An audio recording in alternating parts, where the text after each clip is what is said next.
Welcome to Blizzard Fire. We hope this video helps fire up your solution. In this video, I will show how to reset a Nissan Altima oil light. Turn the ignition to on without starting the engine. Press the trip button until ODO appears, release and press again to display the maintenance menu. Hold the trip button for 5 seconds to begin reset. Confirm when the gauge flashes. Turn the ignition off and on to verify the oil light is cleared. Begin with the car parked and ignition OFF.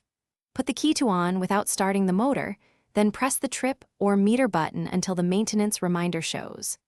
Press and hold the trip button for about 5 seconds when the reset option appears. The display will blink or change to confirm. Turn the ignition off, then back on to ensure the oil light no longer shows and the dashboard confirms the reset. If you are finding this video helpful, please subscribe and like for more handy car tips. Quick recommendation: the new Kindle Paperwhite is great for reading car manuals or maintenance guides while waiting for service, and it fits easily in a glove box.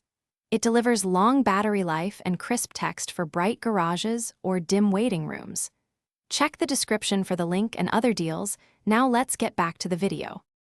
If the oil light stays on, try the procedure again with steady button presses and confirm the display cycles to ODO first. Check battery voltage, because low power can interrupt the reset. If repeated attempts fail, use an OBD-ROMAN 2 scanner or visit a service center to read maintenance codes.